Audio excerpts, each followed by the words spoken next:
Hello and welcome back to Game of Trades, your #1 channel for videos on the stock market and cryptocurrencies. This video is going to be focused on the SP 500. We've seen a little bit of a correction over the past week, but a huge amount of panic on social media, whether that's on YouTube or on Twitter. A lot of people expecting much more downside on equities. So we're going to talk about that in this video. Now, we do believe that equities are heading straight into a long-term top. We're seeing signs of long-term overextension across the board, extremely high valuations. We're seeing corporate issuance go sky high here as stocks have been soaring. Companies have been issuing stocks that creates supply and that increases the odds of seeing a top, right? We had the same thing in 2000.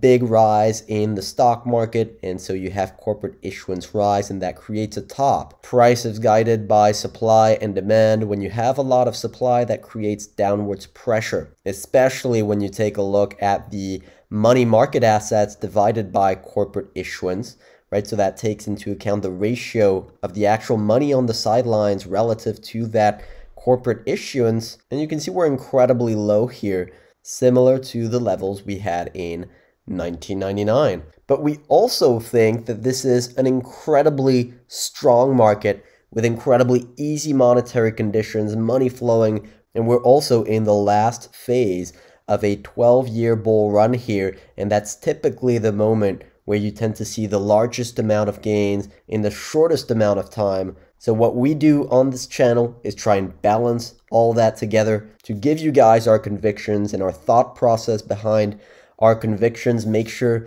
to subscribe to the channel if you're interested in following these markets with us. Now, in this video, we're going to take a look at quite a few indicators, including the actual price action that's hopefully going to tell us whether or not we should be expecting further downside on this move.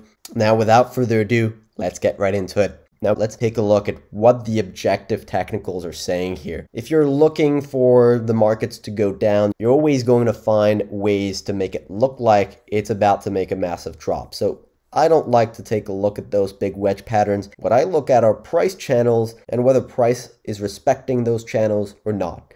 And so here we have a nice, well-defined level here. 1, 2, 3, 4 big reactions. If we copy and paste that trend line and put it at the bottom of this zone here, you're going to see a beautiful price channel. The markets love symmetry. So doing this, finding a line that has a lot of reactions as a resistance level, and then finding whether it acts as support as well, that's a really great way of finding trends and building your technical picture. Now you can see here we're not quite there yet, right? So we have support levels just under us here. I would be very, very surprised not to see this act as some type of a level of support. Now, in this article that we posted on the 8th of September on our website on gameoftrades.net, we made the case for a shallow short-term correction as the markets were topping right here. That's the SP 500. We had a weak breadth, and we were starting to see breadth degrade here right as the NASDAQ 100 was approaching that big resistance level. So when you have a big market leader like the tech sector that's approaching resistance and you've got weak breadth, well, that tells you that not much is holding up the rally, and so you're going to see some consolidation. And so let's use one of my favorite features from our website is the integrated TradingView charts, where you can actually have access to our price channels, our trend lines, everything that we're watching on the charts, and see how these trades play out. And so you can see we did have that small correction,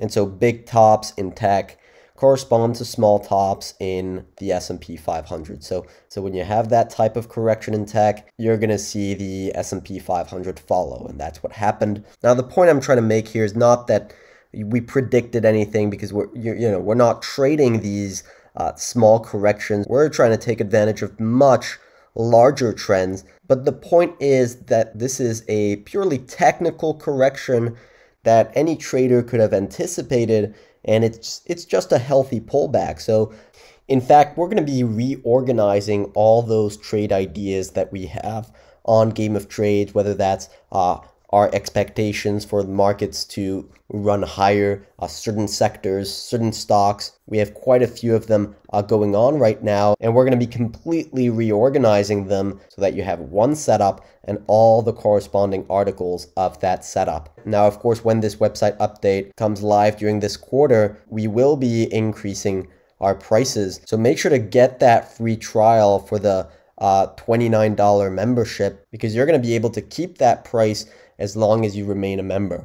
So to say that this is anything more than just a small pullback is a little bit far stretched for now. We haven't broken any significant levels of support. If we take a look at the daily chart, we're still hovering around that 50-day moving average here, right? We can pop slightly below, pop back above, that's possible, right? So we could see a small move down here and pop back above. That would be possible. Right now, our maximum drawdown for this correction remains at around 4,375 points. I believe that's what we talked about. If we start to see a move down below this zone here, that might start to look a little bit worrying. But until then, this is just a beautiful buy opportunity to take advantage of the next leg up. We've got the put call ratio that's currently in our buy zone. This is something we've talked about many times on this channel throughout the entire 2020 to 2021 rally.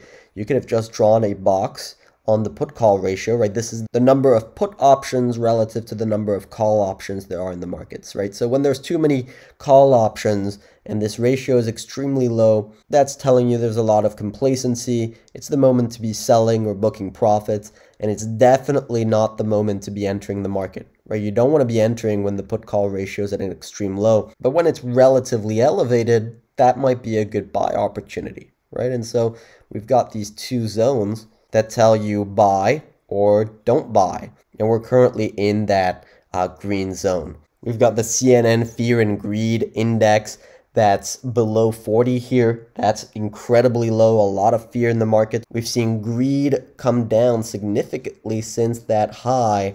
I believe that was at the end of the year after the vaccine announcement. Since then, we've had greed come down significantly.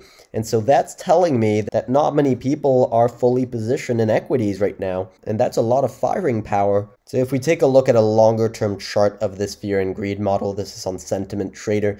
They use the exact same components of the fear and greed to try and recompose that CNN Fear and Greed Index. And so you can see here, we're down at 40%, significantly lower from the end of the year here. And you can see on this chart, it's quite fascinating how it seems to always correspond to a bottom. That was a big bottom. This was a big bottom here. Obviously, COVID-19 was a big bottom. Back here, we had 3 consecutive big bottoms timed by this index. Here in 2018, it was a little bit more messy because you had those bounces, right, that tricked a lot of people. So you had that fear and greed model staying at extreme fear for a long time. But typically, seeing this model at extreme fear is a good thing. In fact, if we put a 50-period moving average on this fear and greed model, that's where things get really, really crazy. So this basically tracks the last 50 days of fear or greed. And you can see where we are here with that green line tagging around the 30 to 40% range. Systematically, when you see that indicator come down to these levels, that marks major bottoms in the markets. That happened in 2020, in 2018. It happened right here in 2015 and 2016, in 2012, in 2011. I think you're starting to get the point here, but this is quite interesting to see as the markets are at all-time highs. Now I want to take a look at the VIX, because the VIX is also a very interesting indicator to look at when you have these market corrections. This is something we've been using again throughout the entire rally in 2020 and 2021, and we have these lines of resistance, 2 big lines of resistance that captures most of the volatility spikes.